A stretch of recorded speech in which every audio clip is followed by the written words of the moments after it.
성도 여러분 안녕하십니까?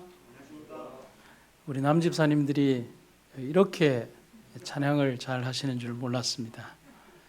이 좋은 재능을 어떻게 숨기고 그렇게 살아오셨는지 모르겠습니다. 앞으로도 더 많은 찬양으로 또 합심하여 찬양하고 하나님께 영광을 돌리시기를 바랍니다. 오늘 저는 여러분에게 7개의 이야기 30 주께서 교회들에게 말씀하신다라는 제목으로 말씀을 드리겠습니다. 영적 암흑기에 하나님의 교회는 산 위에 세운 도성이었다. 순결한 하늘의 가르침은 시대를 이어서 계속되는 세대를 통하여 교회 안에서 공개되어 왔다. 비록 약하고 결함이 있어 보이나 교회는 하나님께서 특별한 의미에 있어서 당신의 최고의 관심을 쏟으시는 대상이다. 교회는 하나님의 은혜가 실현되는 장소로서 하나님은 그 안에서 심령을 변화시키는 당신의 능력을 나타내시기를 기뻐하신다. 먼저 제가 읽은 증언의 말씀은 교회가 지닌 명확한 영적 사명을 서술해 주고 있습니다. 또한 교회와 그 교회를 구성하고 있는 성도들이 세상 속에서 보여주어야 하는 영적 책임과 그 파급력을 역시 말해주고 있습니다. 그런 의미에서 본다면 더 근원적으로 올라가서 하나님은 이스라엘 백성들을 민족이 아닌 교회로 구성하셨습니다. 이스라엘의 사명과 부르심이 교회를 세우신 목적과 같으며 또한 일치함을 보여주고 있습니다. 본교의 기본 교리는 이에 대해서 분명한 방향을 이렇게 제시하고 있습니다. 그분은 이스라엘을 통하여 세상의 가장 큰 교회, 세상 만국의 대표자들이 경배하러 와서 참 하나님을 배우고 구원의 기별을 가지고 본국으로 돌아가게 할 수 있는 한 교회를 설립하시기를 원하셨다.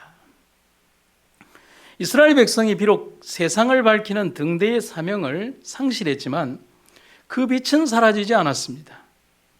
더 넓게 그리고 더 광범위하게 세상 끝까지 비추는 사명을 이루기 위해서 교회적 사명을 가진 이들에게로 사명과 책임 그리고 특권이 전가되고 그것은 지금까지 이어져 왔습니다. 하나님은 이러한 교회의 사명과 마지막 시대의 교회가 짊어져야 하는 영적 책임, 또한 미래를 여는 영적 특권, 그리고 이 교회를 향한 당신의 무한한 사랑을 마지막 선지자 요한을 통하여 책에 기록하게 하셨습니다. 예수 그리스도의 계시라 이는 하나님이 그에게 주사 반드시 속히 일어날 일들을 그 종들에게 보이시려고 그의 천사를 그 종 요한에게 보내어 알게 하신 것이라. 기별을 받은 제자 요한은 하나님의 말씀과 예수 그리스도의 증언을 빠짐없이 다 기록했고 그것을 이제 7 교회에 편지한다고 곧 계시록의 서두를 장식하고 있습니다. 앞으로 우리는 오늘 31장을 포함해서 약 8주에 걸쳐서 계시록의 7 교회를 알아보고 또 연구해 보고자 합니다. 그 어느 때보다도 세상은 재림의 시간이 임박했음을 보여주고 있습니다. 누구도 상상하지 못한, 또 누구도 이럴 것이라고 추측하지 못한, 그리고 누구도 이렇게 빠르게 전개되리라고 생각하지 못한 일들이 물 흐르듯이 자연스럽게 이 시대에 이루어지고 있습니다. 7인으로 봉인된 두루마리의 인을 뗄 시기가 이르렀고 유다 지파의 사자 곧 주께서 두루마리와 그 7인을 떼실 것임을 지금이 그때에 이르렀음을 성경은 우리에게 말해주고 있습니다. 우리가 멸망해가는 세상의 피로를 이해하려면 회개케 하는 하나님의 능력이 우리를 사로잡을 필요가 있다. 그대들에게 주는 나의 기별은 이것이다. 준비하라. 주님 만나기를 준비하라. 그대들의 등을 손질하여 진리의 빛이 길과 산울가에 비추게 하라. 만물의 마지막이 가까웠음을 경고받아야 할 세상이 있다. 계시록의 기별 곧 요한의 편지는 그 당시 아시아에 있는 7 교회로 표현되지만 실제로는 전 세계를 포함하는 7 장소를 이야기하고 있고 곧 그 7 교회는 역사적으로 전개되는 7 시대로 이어지는 교회적 사명을 말해주고 있습니다. 시대마다 이어지는 교회의 사명은 그 다음 세대로 이어지고 그 다음 시대의 기별과 합쳐지면서 더 강력한 빛을 발해야 했습니다. 또한 7 교회를 향한 하나님의 책망은 시대마다 다가오는 사단의 공격과 교회의 시험이 그 당대, 그 당시대의 시험으로만 끝나는 것이 아니고 시대와 세대를 넘나들며 결국 마지막 시대인 지금까지 쫓아와서 오늘의 우리를 유혹하고 넘어뜨릴 것이라는 것을 보여주고 있습니다. 우리의 내면의 공격은 물론이고 기독교를 향한 세상의 법률적 공격이 교회와 성도를 상대로 있을 것임을 분명히 말해주고 있습니다. 에베소 교회가 가졌던 문제는 에베소 교회만의 문제로 끝나는 것이 아닙니다. 서머나 교회의 문제는 서머나의 문제만이 아닙니다. 그것은 다시 함께 합쳐져서 7교회 전체의 문제가 하나의 시대로 마지막 시대를 살아가고 있는 라오디게아의 문제로 다시 사단은 우리를 공격하고 있다는 사실입니다.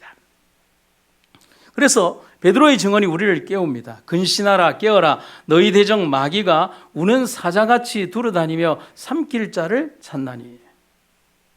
하지만 이러한 놀라운 사단의 공격과 무서운 공격에 대한 가장 확실한 대응 전략이자 두려움을 극복하는 방법, 그리고 승리의 법칙 역시도 베드로는 우리에게 기록을 하고 있습니다. 너희는 믿음을 굳건하게 하여 그를 대적하라. 이는 세상에 있는 너희 형제들도 동일한 고난을 당하는 줄을 알미라. 모든 은혜의 하나님 곧 그리스도 안에서 너희를 부르사 자기의 영원한 영광에 들어가게 하시니가 잠깐 고난을 당한 너희를 친히 온전하게 하시며 굳건하게 하시며 강하게 하시며 털을 견고하게 하시리라. 여러분, 잠깐이라고 말씀하고 있습니다. 여러분, 우리의 고난은 영원한 것이 아니며 잠깐 아주 짧은 시간일 것이라고 말하고 있습니다. 그리고 우리에게는 그 잠깐에 비하여 주시는 상급은 영원한 상급과 유업이 주어질 것이라고 약속해 주셨습니다. 각 시대를 내려다보시는 하나님의 시선은 지상의 세력들이 그 공격을 집중할 때에 하나님의 백성이 당할 위기에 고정되었다. 마치 잡혀 정배 보낸 바 된 자와 같이 그들은 주림과 학대로 죽음의 공포에 떨 것이다. 그러나 이스라엘 족속의 앞에 홍해를 가르신 거룩하신 하나님께서는 그 크신 능력을 나타내서 그들을 사로잡힘에서 돌아오게 하실 것이다. 아멘. 여러분, 이 글을 짧게 줄여보면 주제가 됩니다. 밑줄 친 내용을 유심히 한번 보시기 바랍니다. 하나님의 시선은 하나님의 백성이 당할 위기에 고정되었다. 아멘입니까? 하나님께서는 그 크신 능력을 나타내서 그들을 돌아오게 하실 것이다. 이게 우리가 이 계시록을 통하여 배워야 되는 가장 중요한 주제입니다. 이것이 기별의 주제이며 하나님의 백성을 향한 책임과 의무 그리고 사랑이며 우리 신앙의 최종적 결론이라고 하는 사실입니다. 오늘 우리가 그러한 하나님의 복음적 은혜와 또 하나님의 놀라운 사랑을 잊지 않는 여러분과 제가 되기를 간절히 바랍니다. 오늘 첫 번째 주제는요, 반드시 속히 될 일을 그 종들에게 보이시려고 하셨다는 겁니다. 책의 가장 서두는 저자가 그 글을 기록한 의도를 분명히 나타내 주는 경우가 대부분입니다. 주제라고 하죠. 또한 성경은 많은 글과 편지서들에서 그 글의 저자가 누구이며 누구의 기별인가를 명확하게 보여주는 것을 서론 부분에 기록을 하고 있습니다. 마가복음 1장 1절에 하나님의 아들 예수 그리스도의 복음의 시작이라 여러 구절들이 있고요. 계시록 1장 1절에 보면 예수 그리스도의 계시라 이는 하나님이 그에게 주사 반드시 속히 될 일을 이렇게 기록을 하고 있습니다. 하나님을 통해서 그리스도에게 전달된 영원과 미래에 대한 지식들이 천사를 통하여 요한에게 전달되었습니다. 그리고 요한은 그것을 책에 써서 에베소, 서머나, 버가모, 두아디라, 사데, 빌라델피아, 라오디게아 7교회에 보내라는 명령에 따라서 요한은 자신이 본 모든 것, 곧 하나님의 말씀과 예수 그리스도의 증언을 빠짐없이 다 기록하여 그것을 편지로 보냈습니다. 먼저 서원 부분에서 우리가 가장 눈여겨보아야 할 부분이 있습니다. 그것은 첫 문장과 이어지는 문구입니다. 예수 그리스도의 계시라. 이는 하나님이 그에게 주사라고 하는 구절입니다. 인류를 향한 마지막 기별이 그리스도의 계시이며 또 하나님이 그리스도에게 주셨음을 말해주고 있습니다. 그 이유는 죄가 들어온 이래로 그리스도를 통하여 하늘과 땅 사이의 모든 교통이 그리스도 안에서 이루어졌다는 사실입니다. 부조와 선지자를 한번 보시겠습니다. 이 모든 하나님의 임재의 계시 가운데에서 하나님의 영광이 그리스도를 통해 나타났다. 구주의 강림뿐 아니라 타락과 구원의 약속 이후에 각 시대를 통하여 하나님께서 그리스도 안에 계시사 세상을 자기와 화목하게 하셨다. 하늘과 타락한 족속 사이의 모든 교통은 그리스도를 통하여 이루어져 왔다. 여러분, 그 계시가 오늘 우리들에게 요한을 통하여 전달되고 있는 것입니다. 그런데 성경에서 이 계시라는 말은 헬라말로 아포칼립시스라고 합니다. 그런데 뜻이 굉장히 의미가 있어요. 휘장을 벗기는 것이라는 뜻입니다. 곧 이 말은 오직 예수 그리스도만이 감추어지고 숨겨진 그리고 임봉된 휘장을 벗기시고 그 휘장 안에 있는 숨겨진 뜻을 밝히 드러낼 수 있는 유일의 능력이자 또 하나님임을 선포하는 것입니다. 계시는 그런 것이에요. 그리스도를 통하여 드러난 휘장 너머의 기별은 마지막 시대를 위한 미래의 기별이고 그것은 이 땅을 살아가는 백성들을 위한 하나님의 사랑의 기별이자 세상에 전하는 마지막 기별입니다.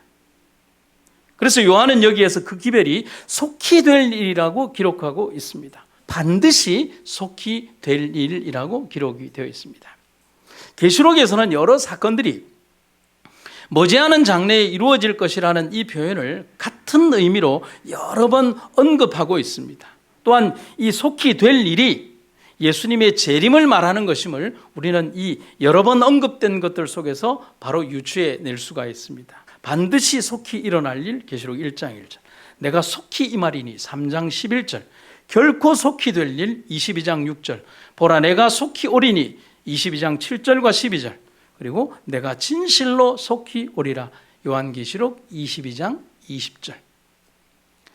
여러분, 이 문장의 분포를 보면 특히 계시록의 마지막 장인 22장에서 전체에 걸쳐 계속 반복적으로 속히 될 일과 예수님의 재림을 동일시하고 있음을 보여주고 있고 22장 거의 전체가 다 예수님의 재림에 대한 문제를 포커스로 삼고 있다는 사실입니다. 이러한 하나님의 목적이 신속하게 성취되는 것에 관한 이런 선언들에 관하여 요한이 개인적으로 나타낸 반응이 있습니다. 그 반응이 바로 주 예수여 오시옵소서라고 하는 반응입니다. 이것은 우리의 반응이기도 합니다. 우리가 간절히 원하는 그런 염원과 기도이기도 합니다. 이처럼 그리스도의 재림의 급박성에 대한 사상은 책 전체를 통하여 흐르는 가장 중요한 기별이자 요한계시록의 첫 시발점이 되고 있다는 사실입니다.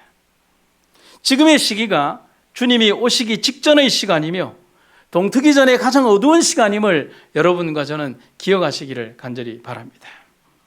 우리는 종말의 시기에 살고 있다. 신속히 성취되는 때의 징조는 그리스도의 강림이 가까이 이르렀다는 것을 선포한다. 우리가 살고 있는 시대는 엄숙하고 중대하다. 하나님의 영은 점차로 그러면서도 분명하게 지상에서 물러가고 있다. 재앙과 심판이 하나님의 은혜를 멸시하는 자들 위에 이미 내리고 있다. 땅과 바다의 재난, 사회의 불안한 상태, 전쟁의 경보 등은 하나의 전조가 되고 있다. 이러한 것들은 최대의 사건이 접근하고 있음을 예보하고 있다. 여러분, 요한의 표현처럼 예수님의 재림은 반드시 이루어질 그리고 속히 이루어질 우주적 사건임을 이 땅의 백성들은 절대로 잊어버려서는 안 됩니다. 이미 재림의 시간은 카운트다운이 되었습니다. 세상은 이제 마지막 징조를 드러내고 있습니다. 특히 지금 만연한 세계적 전염병은 주님이 오시기 전 이 땅에 불어닥칠 징조의 한 단면에 지나지 않을 뿐입니다. 교회 증언에 있는 말입니다. 사람들은 영적 눈이 멀어 놀라운 문명의 발전을 자랑하고 있으나 하늘 거민들은 이 지구가 부패와 강포로 가득 차 있는 것을 본다. 죄로 인해서 세상의 환경은 전염병 수용소와 같이 되었다.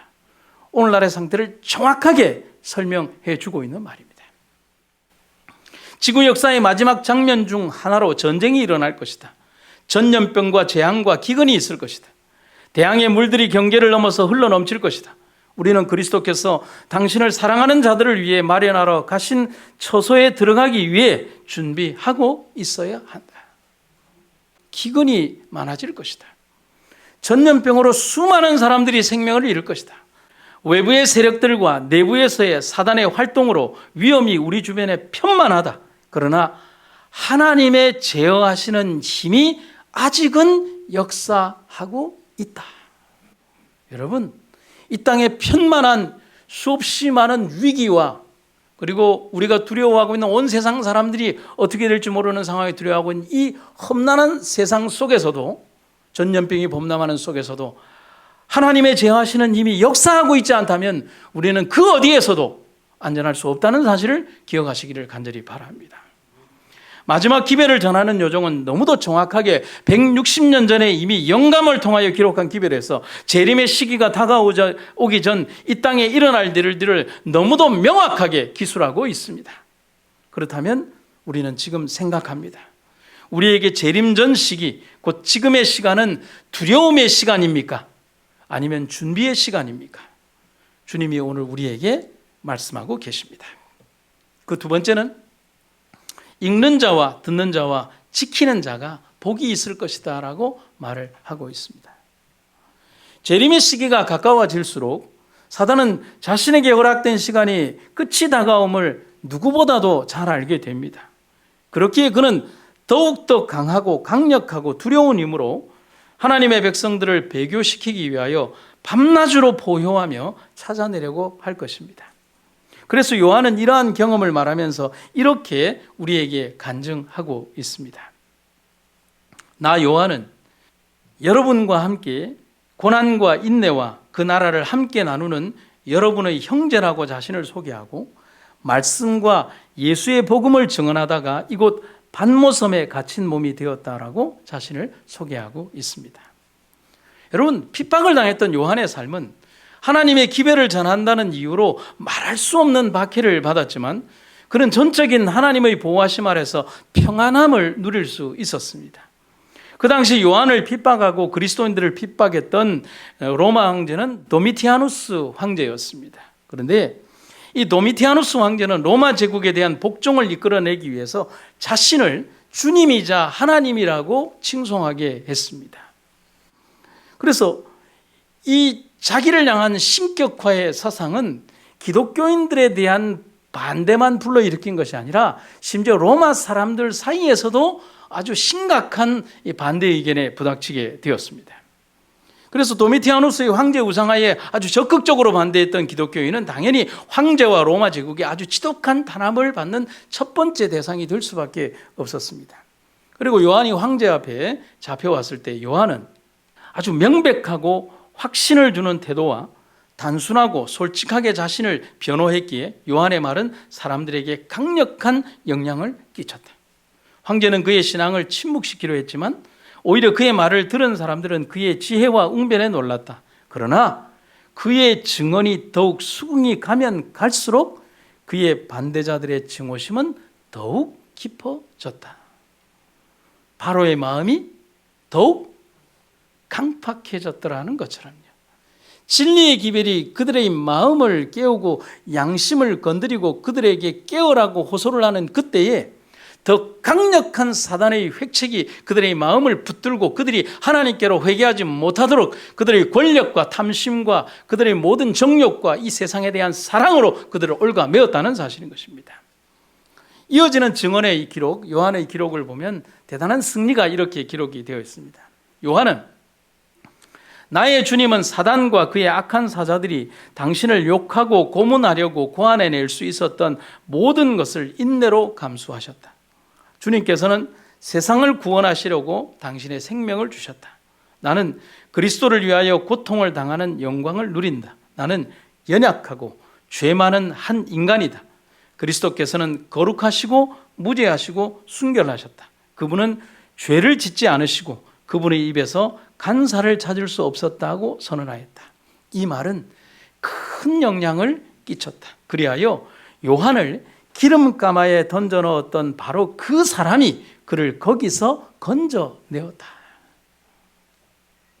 여러분, 마지막 시간이 다가올 때 흔들림과 핍박, 혼란과 정치적 세력이 이 교회를 중세의 어둠처럼 집어삼키려 할 때, 어쩌면 이미 그런 시간이 이미 시작되었을지 모르지만, 그런 때 하나님의 백성들은 넘어지지 않고 자신의 신앙을 요한처럼 굳건히 지키기 위하여 어떤 선택과 행동을 해야 할 것인가, 어떻게 해야만 그렇게 설 수 있을 것인가, 어떤 것이 그들을 그렇게 세울 것인가, 그것에 대한 명확한 답을 요한은 제시를 하고 있습니다. 예언의 말씀을 읽는 자와 듣는 자와 그 가운데에 기록한 것을 지키는 자가 복이 있다라고 말을 하고 있습니다. 오직 이것만이 마지막 시대 하나님의 백성들이 해일처럼 밀려오는 사단의 물결을 이기고 버티는 방법이 될 것입니다. 성경과 말씀을 읽어야 하는 가장 단순하고 분명한 이유는 오직 성경만이 구원에 관한 지식과 하나님께로 가는 방법을 제시해 주기 때문입니다. 너희가 성경에서 영생을 얻는 줄 생각하고 성경을 연구하거니와 이 성경이 곧 내게 대하여 증언하는 것이니라. 영지주의와 유물론, 진화론과 인본주의, 그런 것에 기초한 세상의 모든 학문은 다른 것처럼 보이지만 한 가지 사상을 끊임없이 주입하고 있습니다. 그것은 이 세상에 신은 존재하지 않거나 아니면 반대로 신은 너무나 많아서 보편적 가치관 속에서 자기가 추구하고 원하는 신을 아무거나 믿으면 된다라고 가르칩니다. 어느 것이든 상관없어요. 누구만 아니면 돼요? 하나님만 아니면 돼요. 그 단적인 충격적인 일이 2021년 1월 3일 날 미국의 의회에서 벌어지는 사건이 있었습니다. 여러분에게 한 영상을, 짧은 영상을 보여드리고 번역을 좀 드리도록 하겠습니다. We ask it in the name of the monotheistic God, Brahma, and God known by many names, by many different faiths. A man and a woman. 여러분, 마지막 무엇으로 기도하고 있는지를 보시기 바랍니다. 설명을 드리면 2021년 1월 3일 117차 미국 하원이 개회가 되었습니다. 기독교의 원칙에 따라서 하원은 개회될 때에 대표로 선정된 목사님이나 혹은 목사 출신의 그 의원이 대표 기도를 하게 되어 있습니다. 이때 감리교 목사 출신의 임마누엘 클리버라고 하는 민주당 다선 의원이 요청받은 기도에서 이렇게 기도의 말미를 하고 있습니다. 한번 보시면, 우리는 유일신 브라마와 여러 다른 종교에서 여러 다른 이름으로 알려진 신의 이름으로 당신께 묻습니다. 남자와 여자의 이름으로. 여러분, 여기 보면 모노데스틱이라고 하는 단어가 등장을 합니다. 이것은 일신론을 말하는 단어입니다. 여러분, 역사 속에서 본다면 당연히 이 일신론은 유대교나 기독교를 말하는 것이라고 생각하겠지만 실제는 아닙니다. 기독교의 유일신 사상을 말하기도 하지만 저 단어는 많은 다양한 신들 가운데에서 한 신만을 선택하여 섬길 때도 일신론이라고 한다는 것입니다. 우리가 생각하는 유일신 사상과는 다릅니다. 그래서 종교학에서 유일신이라고 할 때 유대교, 기독교, 조로아스터교와 거기에 힌두교의 일부를 같이 언급하고 있습니다. 여러분, 힌두교는 대표적인 다신교입니다. 그런데 엠마누엘 클리버스 하원 의원의 기도문은 그 범신론적 사상을 여지없이 그리고 여과 없이 우리에게 들려주고 있습니다. 수백만 명이 보는 그런 TV 중계를 통해서 말입니다. 여기에서 쓰여진 문장을 보면 곧 일신교신 브라마의 이름으로 묻습니다 라고 기도문을 이어가고 있습니다. 여러분, 참고로 이 브라마라고 하는 이 신은 힌두교의 한 신으로 창조의 신입니다. 원래는 머리가 5개였지만 시바 신에게 잘못 보여서 머리가 하나 깨어지고 4개만 남았다고 합니다. 그러니까 최고의 신은 아닙니다. 그리고 기도를 마칠 때 그리스도교의 정통적인 방법인 In the name of Jesus, Amen이라고 해야 하는데 이것이 다 생략되고 한국의 동음 이의어처럼 같은 의미인 Amen을 Amen, and a woman이라고 기도하고 마친다는 것입니다. 아멘은 무슨 뜻이죠? 내가 하나님께 보이는 나의 신앙적 서약과 동의를 말하는 것입니다. 이것은 이교의 중요 사상에서 항상 등장하는 남신 사상과 여신 사상을 그대로 차용한 철저한 이교 신앙입니다. 여러분, 고대 이교 종교에서 남신과 여신이 항상 부부처럼 등장을 하고 그것이 캐톨릭 내에도 여러 다신교의 우상 숭배들에도 동일하게 적용이 되고 있습니다. 그것이 범신론적 사상들이 이렇게 들어온 것입니다. 이런 일이 2021년 미국 국회 하원 의원 개회식 첫 기도에서 그것도 목사 출신의 하원 의원을 통하여 일어났다는 것입니다. 과연 이런 일이 일어나고도 미국이라는 사회가 일부만 문제를 삼을 뿐 아무런 일 없이 넘어가는 이유가 무엇이라고 생각하십니까?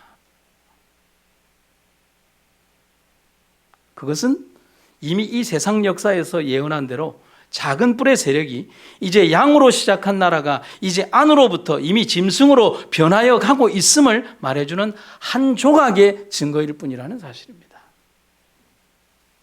이런 중대하고 어려운 시기에 과연 확실한 말씀의 지표 없이 우리가 서 있을 수 있다고 생각하십니까? 왜 계시록의 기자는 가장 먼저 예언의 말씀을 읽고 듣고 지키라고 했을까를 우리는 분명히 기억을 해야 합니다. 오직 성경을 부지런히 연구하고 진리에 대한 사랑을 받아들인 자들만이 온 세계를 사로잡는 그 강력한 미혹에서 보호를 받게 될 것이다. 성경의 증언에 의하여 그들은 그 기만 자의 변장을 알아내게 될 것이다. 그 시련의 때는 모든 사람에게 이를 것이다. 시험의 체질로 말미암아 참 그리스도인이 나타날 것이다. 오늘날 하나님의 백성들은 감정적 증거에 의하여 흔들리지 않을 만큼 하나님의 말씀 위에 굳게 서 있는가? 그들은 이와 같은 위기를 당하여 오직 성경만을 붙들고 놓지 않을 것인가? 디모데후서 3장 15절 성경은 능히 너로 하여금 그리스도 예수 안에 있는 믿음으로 말미암아 구원에 이르는 지혜가 있게 하느니라. 모든 성경은 하나님의 감동으로 된 것으로 교훈과 책망과 바르게 함과 의로 교육하기에 유익하니 이는 하나님의 사람으로 온전하게 하며 모든 선한 일을 행할 능력을 갖추게 하려 함이라. 그저 3.6 초등학교, 중학교 입학식 때나 등장하는 그런 성경절이 아니라는 말입니다.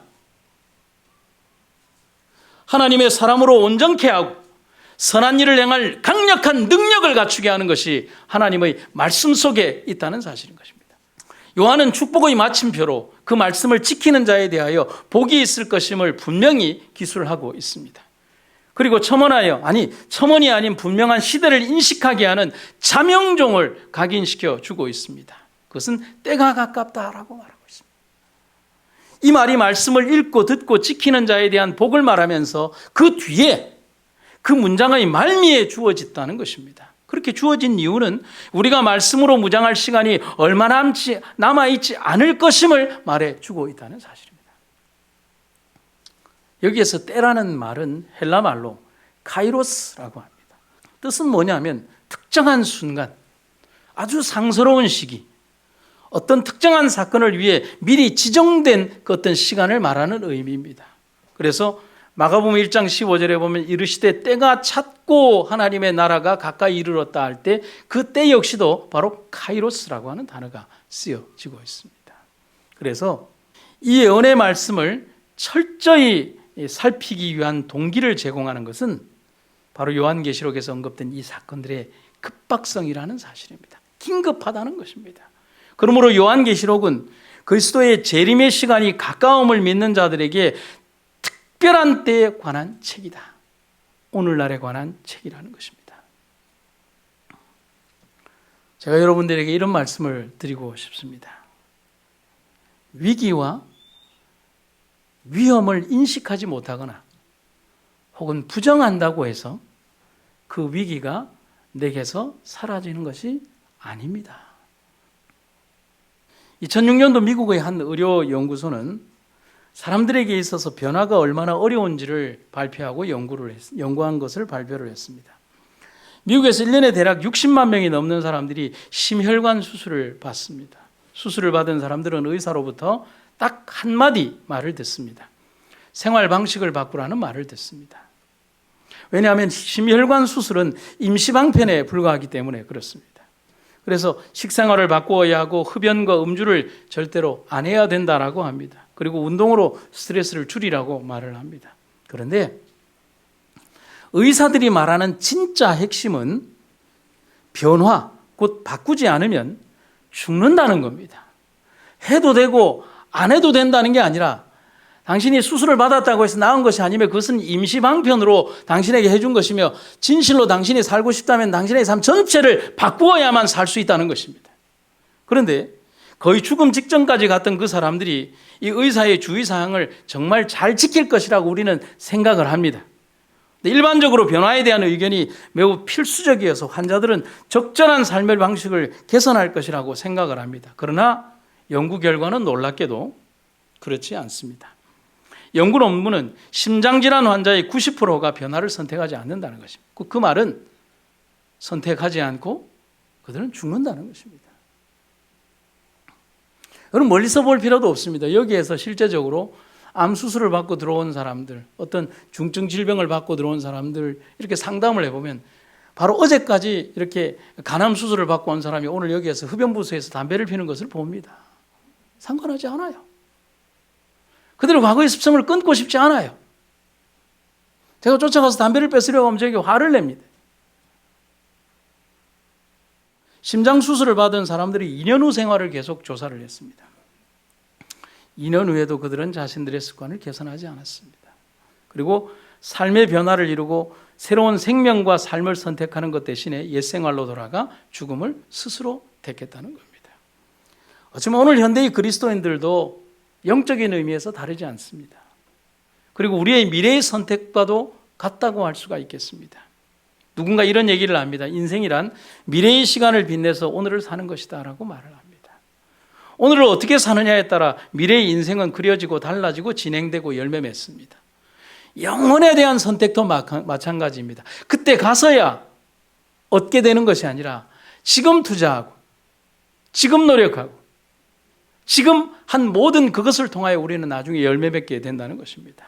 론 제임스라고 하는 미국의 코미디언이 아주 의미 있는 얘기를 했죠.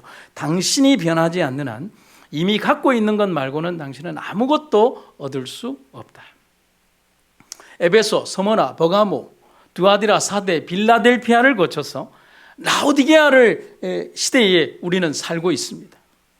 사도의 기별은 영원한 우주의 왕이신 그분을 통하여 우리에게 그대로 한치의 오차도 없이 전달되었습니다. 왜? 그것은 인간의 기별이 아니라 하나님의 영원한 살아계신 생명의 주께서 전하는 기별이기 때문에 그렇습니다. 그가 반모섬, 겨우 남북으로 17km, 동서로 9km의 좁디 좁은 불모의 땅, 어떤 것도 농사가 되지 않으며 불모의 땅, 거기에서 작은 섬에서 사도 요한은 주의 날 곧 안식일에 성령에 감동하여 7 금촛대 사이를 다니시며 발에 끌리는 옷을 입고 가슴에 금띠를 띠고 흰 양털 같고 하얀 눈 같은 머리와 털을 가지시고 불꽃 같은 눈과 풀무불에 단련한 빛난 주석 같은 발과 많은 물소리 같은 음성을 지니시고 오른손에는 7 별이 있고 그의 입에서 좌우에 날선검이 나오고 그 얼굴은 해가 힘있게 비치는 분이 요한에게 말씀하신 기별이 시간과 공간을 넘어 오늘의 우리에게 전달되고 오늘 마지막 시대를 살아가는 우리를 이끌고 있는 하나의 중요한 나침판이 되고 있습니다. 이제 분명한 사관과 신앙을 가지고 시대를 분별하며 세상에 대하여 믿음을 굳건히 세우는 백성들로 서기를 소망합니다. 분명히 우리에게는 예정된 시간이 다가올 것입니다. 비어있는 등잔은 안 됩니다. 그때 가서야 등불에 기름을 채우기 위해 이곳저곳을 다녀도 이미 거두신 성령의 곳간은 인간적으로 절대로 채워지지 않습니다. 채울 수도 없습니다. 살 수도 없습니다. 그런데 여러분, 제가 이 말 속에서 새벽에 복음을 발견했어요. 제가 발견한 복음을 여러분들에게 나누어 드리겠습니다. 같이 한번 크게 읽어볼까요? 시작. 때가 가깝다고 말하는 것은 아직 문이 닫히지 않았음을 말하는 복음입니다. 아멘입니까? 여러분, 문이 닫혔으면 때가 가깝다라는 표현이 필요가 없습니다. 그러나 때가 가깝다라고 하는 것은 아주 긴박성을 말하지만 아직 문이 닫히지 않았음을 우리에게 전달하는 복음이라고 하는 사실입니다. 하지만 이 가까움의 시간은 분명히 끝을 말해 줄 것입니다. 7 교회에 보내신 사명과 기별을 생각하며 또 기억하며 다가올 세상의 혼란과 사단의 공격에 절대로 두려워하지 말고 말씀에 의지하며 살아가기를 소망합니다. 한 분이 쓰신 글 가운데 두려움을 이기는 영혼이라는 책에 있는 내용을 같이 한번 읽도록 하겠습니다. 두려움은 차별을 모른다. 유명 인사들 가운데에도 평생 두려움과 싸운 사람들이 많다. 로마 대제 카이사르 아우구스투스는 어둠을 두려워했다. 프랑스 왕 앙리 3세는 고양이를 두려워했다. 영국 여왕 엘리자베스 1세는 장미꽃을 죽도록 무서워했다. 유명한 투사 세자르 링컨은 쥐를 무서워했다. 이 남자는 무게가 1톤도 더 나가는 황소와 대적하면서도 자기 신발보다 가벼운 쥐 앞에서는 잠시도 서 있지 못했으니 참 신기한 일이다. 공포증이란 게 그렇다. 차별도 없고 대개 앞뒤 조리도 없다. 어떤 시기든 누구에게나 모종의 두려움만이 있음을 알 뿐이다. 하지만 온전한 사랑이 있는 곳에는 두려움이 없다. 사랑은 확신을 심어준다. 사랑이 있는 곳에는 겁이 없다. 하나님은 우리가 두려워하는 마음 없이 살 수 있고 사랑과 능력과 자유의지 가운데 행할 수 있음을 알기 원하신다. 두려움을 심으면 고통밖에 수확할 것이 없다. 그러나 주님과의 관계를 쌓는 데 시간을 들일수록 두려움 속에 살아가는 시간은 줄어든다. 하나님을 사랑하면 그분이 하라시는 대로 하게 된다. 하나님을 사랑하는 연습을 하면 두려움이 우리 삶을 떠난다. 마지막 시대 사단의 두렵고 엄청난 공격이 가장 강력해질 그때가 하나님의 교회를 향한 보호의 장막과 은혜도 넘쳐날 것입니다. 두려워하지 않을 용기, 말씀으로 인한 영광, 사명을 통한 승리, 빛 속의 거함으로 걷게 될 열린 바닷길, 상처와 고통 속에서도 얻는 영광의 치유와 그 흔적, 주의 은혜를 믿고 감사드립니다. 마지막 증언의 말씀입니다. 그리스도의 말씀은 온 세계에 있는 모든 의사들의 의견보다도 더 큰 가치가 있다. 하나님이 이 교회들에게 말씀하십니다. 영원한 승리자 예수님의 깃발 아래에서 승리를 얻으라고 말입니다. 아멘. 할렐루야. 감사합니다. 이 교회를 이끄시는 하나님의 놀라운 성령의 은혜가 오늘도 우리와 함께 하심을 인하여 감사드립니다. 오늘 우리들의 삶 속에서 항상 하나님의 천사들이 우리를 둘러 진치고 있으며 이 교회와 함께 언제나 이끌고 있음을 잊지 않게 하여 주시옵소서. 성도와 교회를 지키시는 하나님의 놀라운 은혜가 오늘 우리를 이끄심을 인하여 감사드리고 우리 백성들 각 곳 각처에서 하나님께 예배할 때 그 예배가 하나님의 아름다운 제단에 올려 퍼지는 아름다운 연기가 되게 하여 주시옵소서.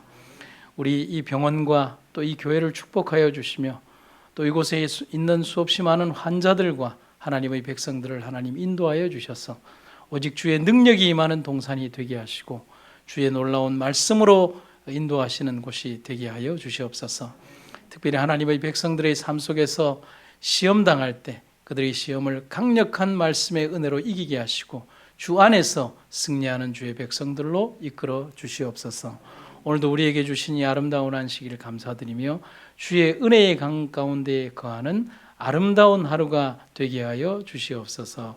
예수님 이름으로 기도드립니다.